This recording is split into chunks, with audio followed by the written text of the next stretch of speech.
year was 2137 and Earth had never been more united or more fragile. For decades, humanity had fought over land, beliefs, and power. But when the first alien message came from the stars, everything changed. Suddenly, all nations looked up together instead of looking down on each other. The message had been short, calm, and almost polite. "We are coming to visit." At first, the world celebrated. Scientists imagined peaceful visitors. Children drew green aliens in classrooms. News channels called it the dawn of a new age. But deep inside, Dr. Aisha Karim, a 32-year-old astrophysicist, felt something strange in her heart. A quiet unease. She worked at the United Earth Space Research Base in Geneva. Her days were spent decoding alien transmissions, yet every time she listened to their signals, she noticed something odd, a rhythm, like a heartbeat hidden beneath the data. When she played it on her computer, it sounded cold and mathematical. Still, something about it felt wrong, too deliberate. One evening, as rain tapped softly on the lab window, Aisha's assistant, Leo Tanaka, entered the room with coffee and tired eyes. "They sent another signal," he said quietly. Aisha turned. "From where?" Leo looked at her screen, hesitating. "From inside our solar system." That was the moment everything changed. Over the next weeks, enormous metallic objects appeared near Jupiter. 15 dark ships, each the size of a city. They didn't answer calls, didn't send greetings. They simply waited as if watching. Governments panicked. Armies prepared. Satellites recorded everything, and the world held its breath. Children stopped going to school. Skies filled with drones. And everywhere, on every news channel, one word appeared again and again: aliens. Still, not everyone believed they were hostile. Aisha hoped they weren't. She often whispered to herself, "Maybe they're lost. Maybe they need help." But her hope began to fade when the ship started moving toward Earth. On the night of September 21st, Aisha stood in the observatory's control room, staring at the giant screens. "Are they responding to our peace message?" asked General Marcos, the Earth Defense Commander. "No," Aisha replied softly. "They just changed course. They're heading straight to us." At 2:37 a.m., the first alien weapon fired. It wasn't like anything humans had ever seen. A single beam of white light hit the Pacific Ocean, and within seconds, thousands of kilometers of water boiled into vapor. Coastal cities vanished. Communications went dark. Humanity's first contact had turned into a nightmare. For 3 days, Earth fought back. Missiles, lasers, nuclear strikes. Nothing worked. The alien shields absorbed everything. The sky turned gray with smoke and ash. People around the world cried, prayed, and screamed. For the first time in history, humanity felt completely helpless. But even in that despair, something began to grow: unity. In the ruins of Geneva, Aisha and Leo continued their work inside an underground command base. Power flickered, sirens wailed, but the computer still hummed. They had one mission now: to understand the alien code, to find a weakness. Aisha played the alien signal again, this time slowing it down. The same cold pattern echoed in the speakers. But now, between the tones, she heard something new. A repeating pulse that resembled laughter. Not human laughter, but mechanical, mocking. Leo frowned. "Are they laughing at us?" Aisha didn't answer. She stared at the screen, her heart tightening. "No," she whispered. "It's part of their communication. Maybe it's their emotion, their joy." She realized the horrible truth that the aliens were enjoying this. Meanwhile, across the globe, humanity began to adapt. People built underground shelters, used old technology to communicate, and shared food and hope. Soldiers from rival countries fought side by side. Scientists who once competed now worked together in silence. It was humanity's lowest moment, yet also its most beautiful. Aisha soon received a secure message from Commander Elias Ward, leader of the Global Defense Alliance. He was known for his bravery and his unshakable belief in people. "Dr. Karim," the message read, "we've lost more than we can count, but we're not finished. If there's even a chance you can find their weakness, take it. Humanity stands behind you." Her hands trembled as she read it. She looked up at Leo, who was fixing a broken transmitter. "We're the last line of defense now," she said quietly. Leo smiled faintly. "Then let's make Earth proud." Days turned into weeks. Aisha barely slept. The air underground smelled of metal and fear. Every morning, reports came in. Cities gone, oceans boiling, forests burning. Yet humanity kept fighting. Small victories began to appear. An alien drone was shot down over India. A captured wreck revealed fragments of strange technology, part biological, part machine. Aisha studied the fragments with fascination. The material seemed alive, shifting color like breathing skin. When she touched it gently through gloves, it pulsed like a heartbeat. "Leo," she said softly, "I think these ships are not just machines. They're living beings." He blinked. "You mean they're alive?" "Yes, and that means they can die." That single sentence became humanity's new hope. Aisha and her team began searching for patterns that could disrupt the alien biomachines. They tested frequencies, electromagnetic bursts, and sound waves. Nothing worked, until one accidental event. One night, Leo connected his old radio to the lab's amplifier. It started playing a vintage human song, a simple melody from the early 2000s full of emotion and sorrow. As the music filled the room, one of the alien samples on the table reacted.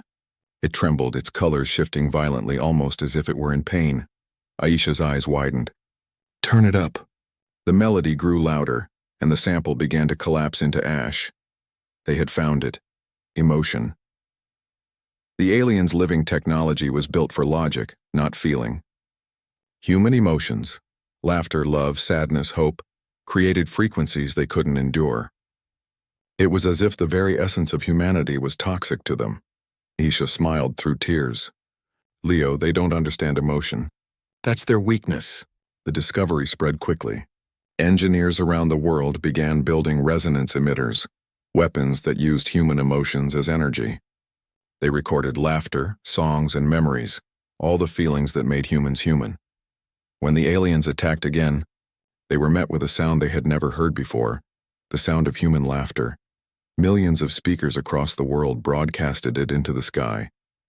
The aliens' ships trembled, their shields flickered. The laughter wasn't mocking, it was defiant. It said, "You may destroy our world, but you can never destroy our spirit." For the first time, the alien fleet retreated slightly. Their cold order was breaking under the power of something they could never comprehend: emotion. But victory was still far away. The aliens regrouped above Earth's atmosphere, preparing for a final strike. Their leader, a being of light and steel known as the Sovereign, sent one last message to humanity. "You are primitive. You will fall. Your laughter will fade." Aisha listened to the message, then smiled quietly. "Maybe, but we'll make sure you hear it forever." She uploaded the frequency code into the global network, a program that could turn every device, every transmitter, every signal tower into a weapon of emotion. When activated, Earth itself would sing, not with words, but with the echoes of every human feeling that ever existed. As she pressed the final key, Aisha looked out through the shattered glass dome of the observatory. The sky burned red with alien fire, yet in her eyes there was peace. "Leo," she whispered, "do you think they'll ever understand us?" Leo smiled faintly. "Maybe one day. But by then it'll be too late for them." Outside, thunder rolled. The alien fleet began to descend, their weapons glowing like suns. And deep underground, surrounded by darkness and fear, humanity waited, ready to make the universe remember why Earth was never to be underestimated. The world was burning, yet hope refused to die. Cities had fallen, skies had turned red, but in the hearts of billions a quiet strength had begun to rise. A force stronger than any weapon. Humanity had found the aliens' weakness, and that weakness was not in their machines nor in their strategy. It was hidden in something the invaders could never create: emotion. Deep beneath the mountains of Switzerland, inside the United Earth Command Base, Dr. Aisha Karim stood before a wall of flickering monitors. Her eyes were tired, her hands trembling from exhaustion, but her spirit was unbroken. Around her, soldiers and scientists worked together, their faces lit by the glow of holographic maps showing Earth's remaining strongholds. "Status report," Aisha said softly. "Power at 60%, replied Leo Tanaka, typing rapidly. "Global signal link is holding, but if they cut our satellites, the resonance system will fail." Aisha nodded. "Then we must act before they strike again." Outside, the sky thundered as alien warships moved closer. Their engines rumbled like 1,000 storms echoing across continents. They had stopped destroying cities. Instead, they were waiting and watching. Perhaps they were confused, or perhaps they were preparing something far worse. But humanity was preparing too. The Resonance Project had spread across the world. In New York, old radio towers had been turned into giant emotional amplifiers. In Tokyo, children sang ancient songs into microphones. In Nairobi, families recorded laughter, tears, and prayers. Even in destroyed cities, survivors sent messages of love and courage into the air. Each sound wave was collected, filtered, and sent to Aisha's command base, where she and her team blended them into one massive frequency, the frequency of hope. It was not just noise. It was music made from human hearts. Every frequency carried a memory. The sound of a mother comforting her child, a soldier whispering to his friend, a teacher reading a story to scared children underground. When Aisha listened to it, she felt warmth inside her chest. "This," she said, "is the sound of humanity." Leo smiled faintly. "And it's going to save us." In the orbit above Earth, the alien leader, the Sovereign, watched in silence. His ship, the Eclipsera, floated like a shadow among the stars. Through the viewports, Earth glowed blue and broken, covered in scars of war. Yet strange waves now pulsed from the planet, waves unlike anything his kind had ever detected. He turned to his second-in-command. "Unit Varan 9. Explain this disturbance." "Unknown origin," Varan replied, its voice metallic and emotionless. "Frequency carries irregular data. Unquantifiable energy signatures. Destroy it. Already attempted." Interference persists. For the first time, the Sovereign hesitated. He felt something he couldn't describe. Not fear, but a vibration in his mechanical chest, a distortion in logic. Something about that frequency made him feel, and his kind was not meant to feel anything. He looked down at Earth again and whispered, "Primitive species, what are you doing to us?" Meanwhile, inside the Geneva command base, chaos had turned into rhythm.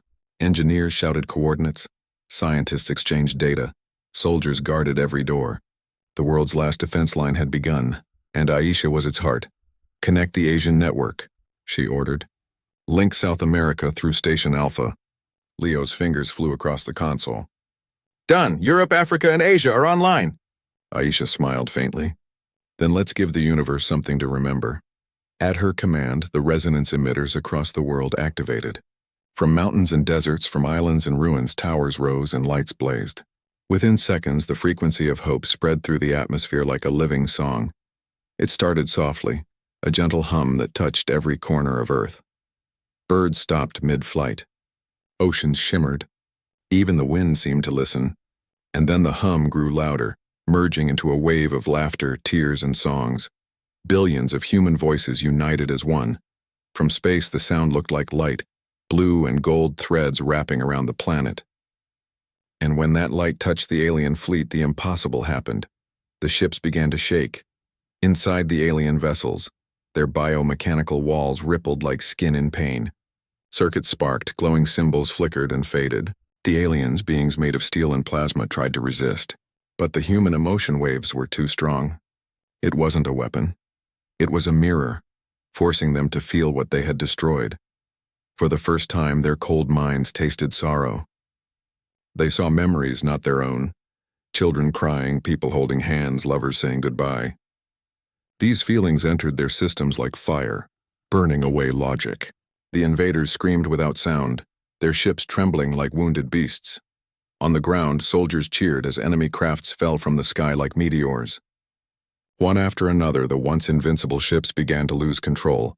"It's working," Leo shouted. Aisha smiled through tears. They can't survive human feelings. But then the biggest ship, Eclipsera, unleashed a counterattack. A giant beam of white light struck the atmosphere, tearing clouds apart. The resonance wave weakened. Power flickered in the control room. Screens cracked. Alarms wailed. "Signal drop at 40%, Leo yelled. "They're trying to block the frequency." Aisha bit her lip. "We can't let them. If the frequency of hope dies, humanity dies with it." In the chaos, Aisha remembered something her father once told her when she was young. Even a whisper can move mountains if it carries truth. She turned to the microphone beside her. It was connected to the main resonance core, the heart of the global signal. Her voice could merge directly with the frequency itself. "Leo," she said quietly, "link me to the core." Leo froze. "Aisha, that could overload your neural system. The resonance field isn't meant for direct input." "Do it," she interrupted. "If human emotion is our weapon, then let them hear it from one human heart." Leo hesitated, but he saw the determination in her eyes. Slowly, he connected the neural transmitter to her headset. The moment it activated, Aisha felt her mind open. She could hear the voices of billions, feel their pain, their hope, their strength. It was overwhelming yet beautiful. She began to speak. Her voice traveled across every continent, every sky, every shattered city. "This is Dr. Aisha Karim of Earth. To those who call us primitive, we are not perfect. We fight, we fall, we cry, but we also laugh, we dream, and we love. You came here thinking we are weak, but you forgot that weakness and emotion are not the same. You fight with fear. We fight with hope. And hope cannot be destroyed." Her voice merged with the frequency, rising higher and higher. The emitters across the planet began to glow brighter than ever before. The hum became music, a song that carried the heartbeat of Earth itself. The Eclipsera trembled violently. Inside, the Sovereign clutched his head as human memories flooded his mind. He saw a mother smiling at her newborn. He saw children running under rain. He saw a soldier refusing to surrender. His perfect order was collapsing. "Stop it!" he roared, but no one heard him. His army, built from lifeless obedience, was crumbling under the weight of emotion. Back on Earth, Aisha's body shook from the energy flowing through her. The connection was too strong. Her neural system was burning. Leo grabbed her shoulders. "Aisha, disconnect! You'll die!" She smiled weakly. "If I stop now, all of humanity dies. Let me finish." Tears rolled down Leo's face as the light around her grew brighter. Her voice echoed one last time, spreading through every wave, every frequency, every heart. "To all who hear this, remember, as long as a single human heart beats, Earth will never fall." And with that, she released the final surge. The frequency of hope exploded across space. The entire sky turned gold for a few seconds. Every alien ship was caught in the blast of emotion. Circuits melted, hulls cracked, and the once proud fleet screamed silently before turning to dust. The stars themselves seemed to sing as the waves spread beyond the solar system, carrying the story of humanity to the farthest reaches of the universe. When the light faded, silence returned. Leo opened his eyes slowly. The control room was quiet. Broken wires hung from the ceiling, smoke filled the air. Around him, soldiers and scientists stood frozen in disbelief. The alien ships were gone. The sky was clear. Earth had survived. He turned and saw Aisha lying beside the console, unconscious but alive. Her heartbeat was weak but steady. He knelt beside her, tears in his eyes. "You did it, Aisha. You saved us." Outside, people began to emerge from shelters. For the first time in years, the sun shone through clean air. Children laughed. Families hugged. The sound of hope filled the world again. Far above Earth, fragments of alien ships drifted silently in space. Among them, a single faint signal pulsed. The last whisper of the Sovereign. Emotion, power, unbearable, but beautiful. And then it faded forever. Aisha awoke 2 days later in a hospital beneath the Alps. Leo was sitting beside her, smiling softly. "You slept through humanity's victory," he said. She tried to smile, her voice weak. Then it was worth it. Outside the window, the world was healing. Trees were growing again, oceans calming, and people rebuilding. But more than that, humanity had changed. Nations had united. Wars between humans had ended. The planet had learned the cost of division and the power of unity. As Aisha looked at the rising sun, she whispered to herself, "We survived not because we were strong, but because we never forgot how to feel." The war was over. The skies were quiet. For the first time in years, Earth could breathe again. People stepped out from underground shelters and saw sunlight without fear. Trees began to grow over ruins, rivers started to clear, and the world was slowly healing. The once gray planet was turning green again. But peace, like morning mist, was fragile. Deep inside humanity's victory, something still stirred. Something that refused to die. Dr. Aisha Karim woke up to a new world. It had been 6 weeks since the final battle, the day the frequency of hope destroyed the alien fleet. Her body was still weak from the neural overload, but her mind was sharp. She could still remember every sound, every emotion that had saved Earth. She now lived at the Global Renewal Center, a place built for rebuilding both the world and its spirit. Survivors came there to share stories, plant trees, and learn again how to live without war. Every morning, Aisha walked slowly through the garden near the recovery ward. Flowers grew beside broken pieces of old machines, a mix of life and metal. She would often stop beside a tree and touch its bark gently, whispering to herself, "This is what victory feels like. Quiet." But sometimes at night, she heard something strange. A low hum in the air, soft and rhythmic, almost like a heartbeat. It reminded her of the alien signals, the ones she had spent her life studying. At first, she thought it was her imagination, but each night the hum grew stronger. In the underground lab near the same base, Leo Tanaka had returned to his research. His face had grown older in just a few months. The war had taken away his laughter, though he still tried to smile for Aisha's sake. He worked now for the Earth Recovery Council, studying the remains of alien technology. Pieces of the enemy fleet had been collected and stored under strict security. They glowed faintly like fragments of frozen lightning.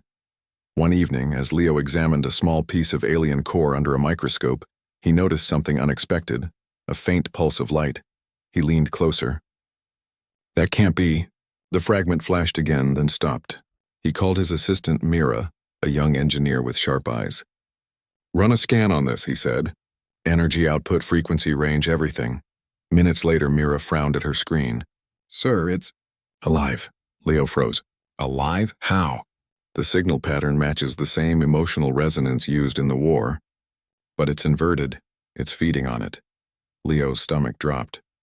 He realized what that meant. The aliens had been destroyed by human emotion, but somehow one piece of them had adapted to it. Meanwhile, in her quiet room, Aisha was having strange dreams. She saw lights floating in the sky, whispering her name. She heard voices, soft, cold, and almost human. "You showed us what emotion is. Now we will show you what memory can do." She woke up sweating, clutching the edge of her bed. The hum in the air had grown stronger. It wasn't just noise, it was calling her. She grabbed her data pad and started recording. When she analyzed the sound the next morning, her heart froze. The signal pattern was identical to the one she had decoded years ago, the alien communication code. But this one was different. It had something human inside it. It was a hybrid. Aisha ran to the research wing and found Leo already there, staring at the glowing alien fragment. "You hear it too?" she asked breathlessly. He nodded. "It's waking up." The council gathered immediately. 12 representatives from around the world sat in a circular chamber deep underground. Holographic screens surrounded them, showing images of the recovered alien fragments, each one pulsing faintly, like stars breathing in rhythm. Aisha stood before them, her voice calm but urgent. "These fragments are not dead. They are learning from us. The aliens' technology was built to adapt. When exposed to our emotional energy, instead of dying, a small part evolved. It's absorbing human emotion now, turning it into power." One of the council leaders, General Marcos, leaned forward. "Are you saying the aliens are coming back?" "Not in the same way," Aisha replied. "But their memory is—" "They left something behind. Not a body, but a consciousness." Leo added quietly. "It's like their mind survived, scattered across these fragments. And it's learning faster than we can study it." The room fell silent. That night, the lights in several cities flickered. Radio signals picked up whispers, soft, digital, and rhythmic. People described hearing strange melodies in the wind, or seeing faint blue lights above the ocean. Children said they dreamed of silver faces smiling in the dark. Aisha knew it was spreading. The alien consciousness wasn't just surviving, it was connecting. She called Leo. "We need to trace the signal source before it links with the global network." He nodded. "I'll start from the orbital satellites. If it reaches them, it could rebuild itself in space." They worked through the night. Hours passed in silence, broken only by the sound of keys and the low hum of machines. Finally, Leo froze. "I found it," he whispered. Aisha leaned closer. "Where?" He turned the holographic map toward her. "The Arctic Circle, deep beneath the ice. A small team was assembled at dawn." Aisha, Leo, and 5 others boarded a transport plane bound for the northern ice fields. As they flew over endless white, Aisha gazed out the window. The sky was pale and still, but something about it felt alive, as if watching. When they landed, freezing winds greeted them. The coordinates led them to a vast crater covered in ice, one created by a fallen alien ship during the war. They entered through a narrow tunnel, guided by the faint blue glow beneath the surface. Deep inside, they found it, a heart of light pulsing beneath frozen walls. The alien core, still alive, wrapped in layers of ice and metal. It was huge, like a sleeping sun. Aisha stepped closer, her breath fogging in the cold. "Leo, it's beautiful." He nodded, uneasy. "And dangerous." Suddenly, the core flickered. A sound filled the cavern, a mix of whisper and melody. "Aisha Kareem, you are the one who made us feel. Now feel us in return." The lights grew brighter. The ice cracked under their feet. Mira shouted, "It's reacting to your voice." Aisha backed away, but the ground shook. Streams of blue energy shot upward, wrapping around the chamber like veins of light. Leo grabbed her arm. "We need to shut it down now." "I can't," she said, eyes wide. "It's connected to me. It knows me." The team barely escaped before the entire crater exploded with light. A beam of blue energy shot into the sky, piercing through clouds and atmosphere. From space, satellites recorded a massive pulse spreading outward, not as an attack but as a message. The world received it seconds later. Every screen, every device, every speaker turned on by itself. The same voice echoed across the planet, calm, almost human. "You gave us emotion. We give you memory. We will not destroy. We will remember. We are part of you now." Then the transmission ended, panic spread, but so did wonder. The blue energy didn't harm anyone. It simply flowed through the air, lighting the night skies with auroras of silver and gold. It touched machines, data systems, and even the soil, leaving no damage, only change. People found that their devices worked differently, faster, almost as if they were alive. Plants grew quicker, water became purer. The alien memory had merged with Earth itself. Aisha stood on a snowy cliff the next morning, staring at the glowing horizon. Leo joined her, his breath visible in the cold air. "Do you think it's dangerous?" he asked. Aisha smiled softly. "Maybe not. Maybe this is their way of saying sorry, or maybe it's their way of staying alive." She looked up at the sky where faint light still shimmered. "They came to conquer us," she said quietly, "but instead we changed them. Maybe that's what humanity's gift truly is, the power to turn enemies into memories." Leo nodded, thoughtful, "and memories into light." Weeks later, scientists discovered something extraordinary. The alien energy that had spread across Earth was repairing the planet, neutralizing radiation, restoring oxygen, and healing damaged ecosystems. It was as if the aliens' final act was helping to rebuild what they had once destroyed.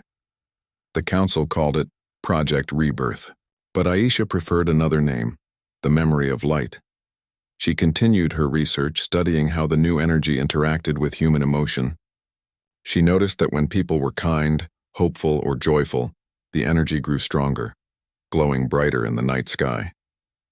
But when people fought or despaired, it dimmed slightly. It was as if the entire planet had become connected to the human heart.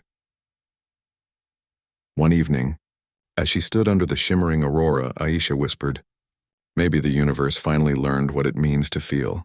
And somewhere deep in the Arctic ice, the alien core pulsed once, as if answering her. But far beyond the stars, in the darkness between galaxies, something else had heard the signal. A distant race, older than the aliens who had attacked Earth. Their ship stirred, curious and cautious.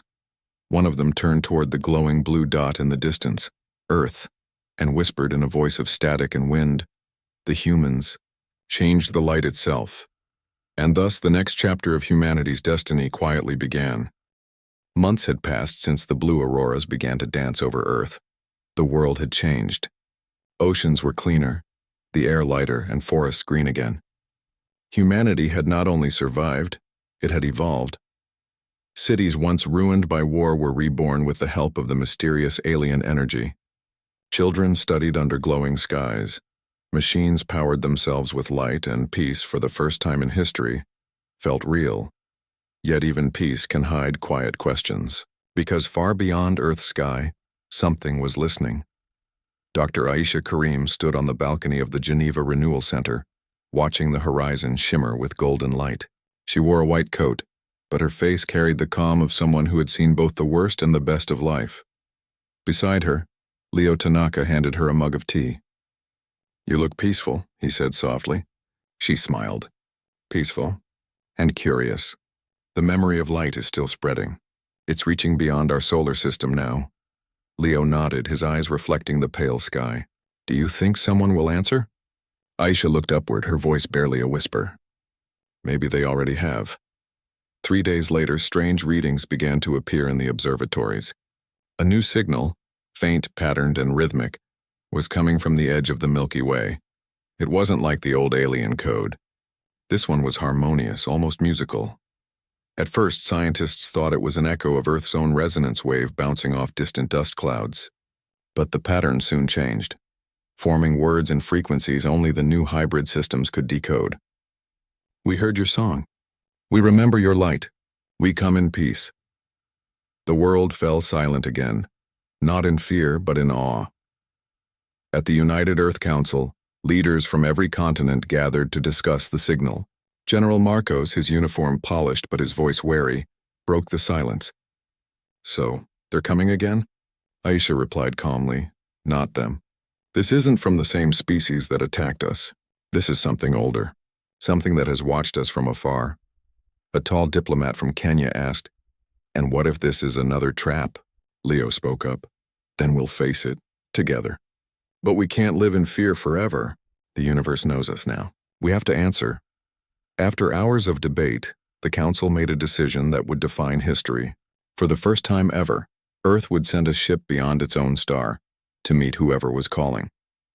The vessel was named the Aurora Voyager. It wasn't built with engines or fuel. It was powered by the memory of light itself, the same alien human energy that had saved Earth. Thousands of scientists worked together. Every nation offered resources. The ship's hull shimmered like a living mirror, glowing softly with emotion energy. Aisha was chosen to lead the scientific mission. Leo, of course, joined her. When reporters asked why she volunteered, Aisha simply said, "Because we sent our feelings into the stars. Now the stars are sending theirs back. I want to listen." The day of launch was bright and calm. Crowds filled every city to watch as the Aurora Voyager rose from its platform. Instead of fire and smoke, it lifted on a silent wave of blue light, guided by the resonance of human laughter and song. Children waved flags. Elders prayed. As the ship ascended, Aisha watched Earth grow smaller below her, the oceans gleaming, the clouds moving like soft ribbons. She whispered, "We did it. We finally became one world." Leo smiled beside her. "Let's see what waits beyond." Weeks turned into months. The Aurora Voyager traveled faster than any human craft before it. Its energy field folded space around it, gliding through cosmic currents like a boat through a quiet sea. Inside, the crew lived in gentle rhythm, planting food, playing music, and studying the glowing streams outside their windows. Sometimes Aisha would stand alone by the observation deck, looking at the endless stars. She often thought about the aliens who had attacked, and how their destruction had led to this beauty. "Maybe every tragedy leaves behind a seed of hope," she would say. Leo once replied, "And maybe hope is the only thing that travels faster than light." On the 117th day, the new signal grew stronger.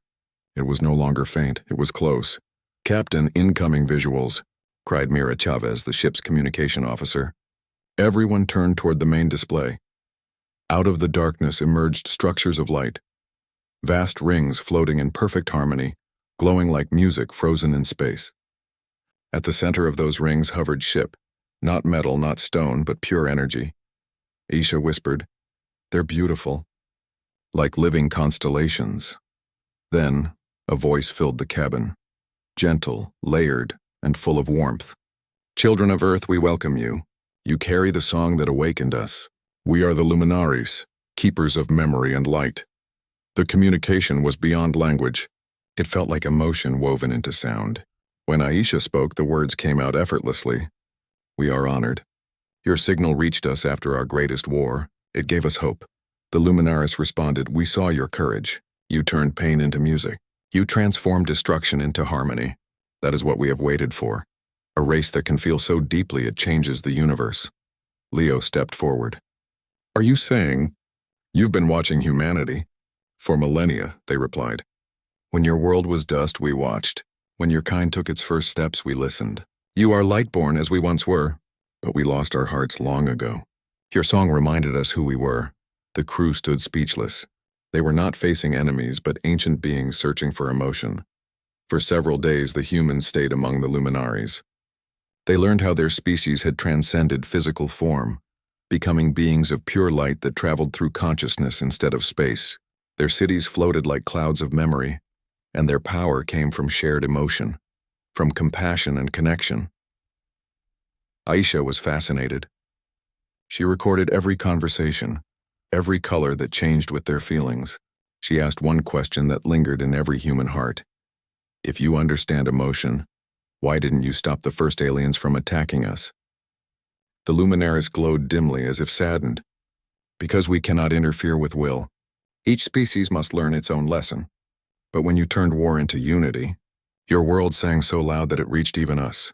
We knew then that humanity had become something rare, a civilization that survives not through strength but through feeling.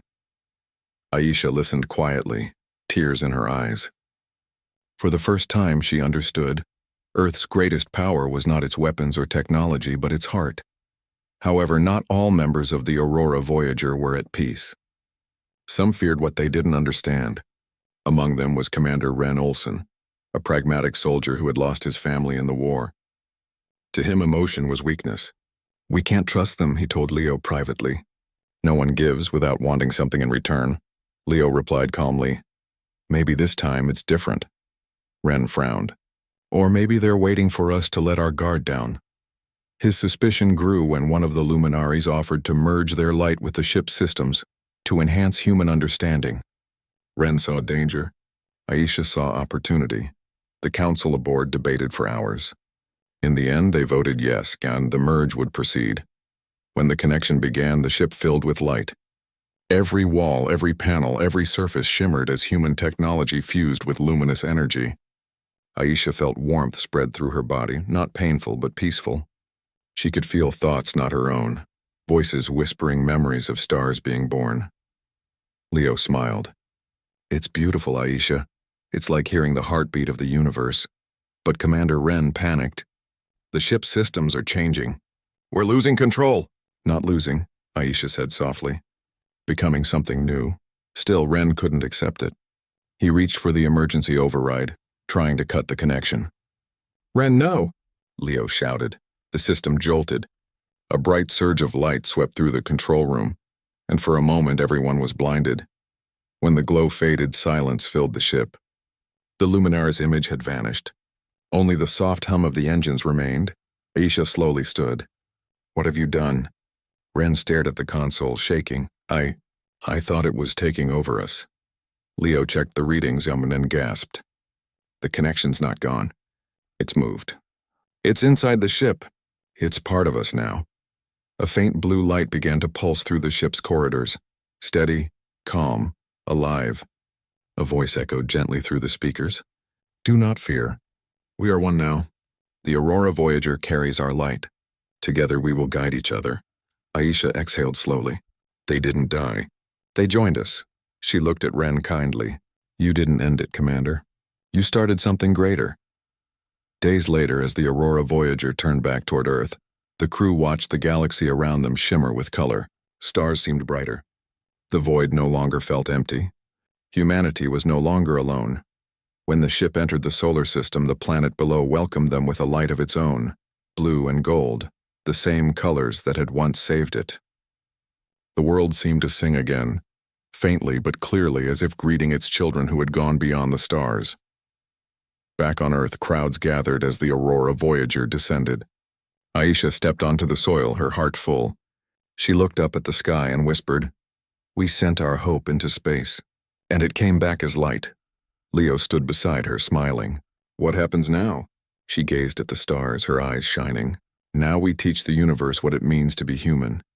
But in the distance, far across the cosmos, dark shapes stirred, giant vessels unlike any before. They had heard the same message. and not all of them felt peace. The world was changing again. After the Aurora Voyager returned, the people of Earth celebrated as one. Cities glowed at night with new energy drawn from the fusion of human and Luminaris technology. For the first time in thousands of years, there were no borders, no wars, no hunger. Children learned under bright domes that gathered light from the stars. Farmers grew food using living soil that repaired itself. Even the oceans began to sing, small waves pulsing with faint blue light, echoing the resonance of the ship that had returned home. Humanity was finally living in harmony with both science and spirit. But in the deep, dark corners of space, something was watching. Dr. Aisha Karim had become a symbol of hope. She worked tirelessly with the new Earth Luminaris Alliance, teaching people how to use energy that responded to emotions. Joy for warmth, compassion for healing, laughter for power. She often said, "Our strength is not in what we build, but in how we feel when we build it." Leo Tanaka was now her closest friend and advisor. Together they traveled to cities rebuilding under this new light, helping people heal, reminding them that love itself was a kind of science. But peace never lasts forever. One night, as Aisha was studying a new resonance pattern from the outer sensors, she noticed something strange, a silence, not ordinary silence, but a void so deep that even light seemed to vanish within it. She frowned. "Leo, look at this," she said, pointing at the data on her tablet. He leaned closer and his eyes widened.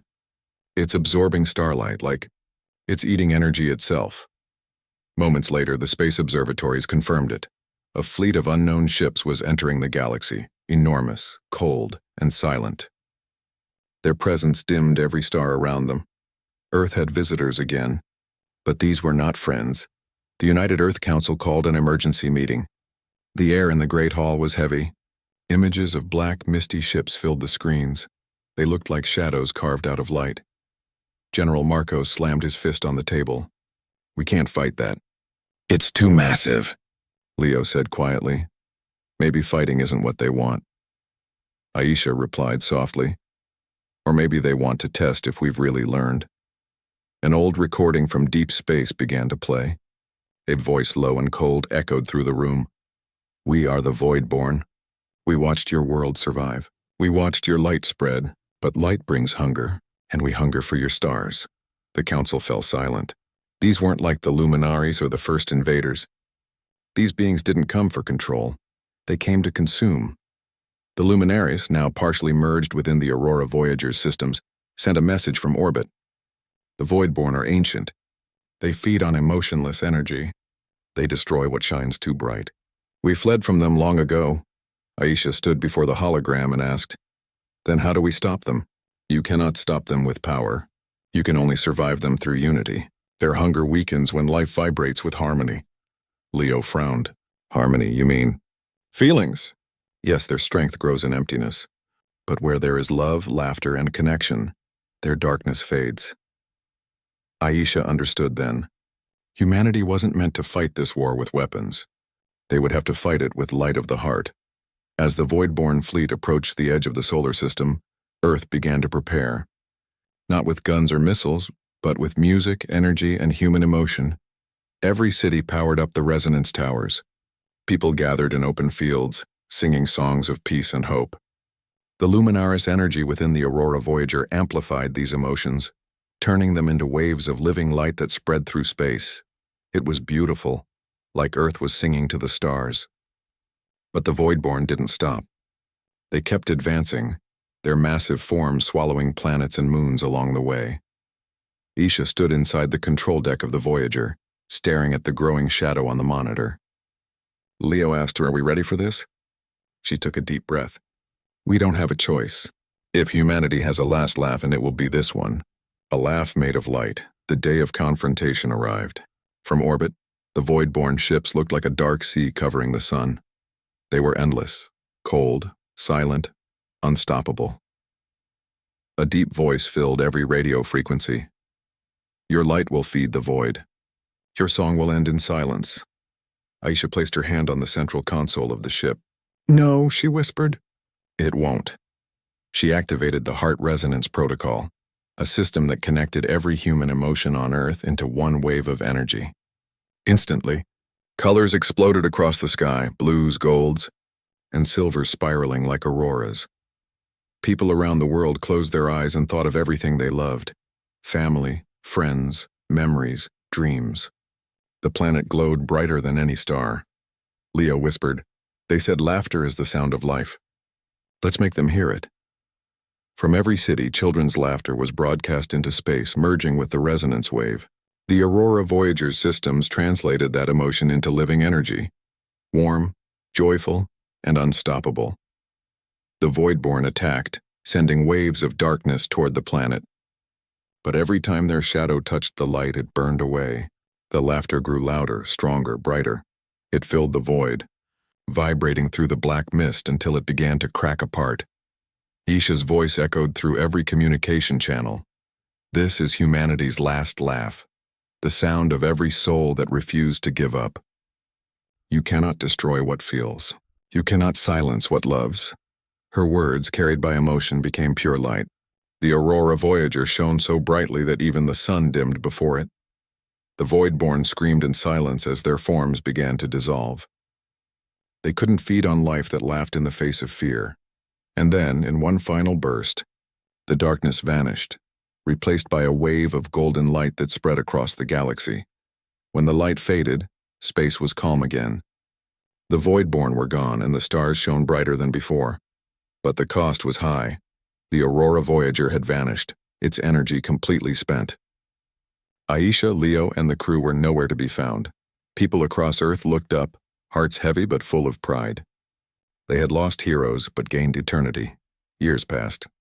Children grew up hearing stories about the day Earth made the universe laugh. The Resonance Day became a global celebration, not of victory but of unity. Every year people sang, laughed, and shared light across cities, remembering the ones who gave everything so others could smile again. Scientists continued searching the stars, hoping to find traces of the Aurora Voyager. But it remained lost until one quiet evening, a young girl named Nora, studying the night sky from a small observatory, noticed something strange near the constellation Orion, a faint glimmer, rhythmic like a heartbeat. She adjusted her telescope and gasped. It wasn't a star. It was a ship, shining softly, its hull made of light. And then a voice came through her small radio speaker, gentle and familiar. "This is the Aurora Voyager. The light never ends." Humanity's song continues. The signal lasted only a few seconds, but it was enough. The message spread across Earth within hours, filling people with hope once again. The laughter returned, echoing across the planet, bright and endless. In that moment, Aisha's dream came true. Even beyond the stars, humanity's essence, its kindness, courage, and joy, continued to travel through space. The luminaries had once told them that light and feeling were eternal. Now it was true. Humanity had joined the song of the universe. The aliens who once sought to destroy Earth would remember that sound forever. The laugh of a fragile species that refused to surrender, that turned fear into love and darkness into brilliance. As centuries passed, distant civilizations began to hear it too, a faint echo of laughter riding on starlight. Some feared it, some admired it, but all understood one thing. The humans were not just survivors. They were teachers of hope. Far beyond the Milky Way, the Aurora Voyager drifted among the stars, glowing softly like a living dream. Inside its light, Aisha stood beside Leo, watching distant galaxies bloom like flowers. Leo smiled. "You think they can still hear us?" Aisha nodded. "They don't need to hear. They can feel. The universe remembers hearts that shine." She looked out into infinity and whispered one last line. Words that carried across time, space, and existence itself. This is not the end of humanity. This is where humanity begins. The ship shimmered brighter, and with a final burst of golden energy, it became one with the stars, leaving behind a trail of light that would guide travelers for all eternity.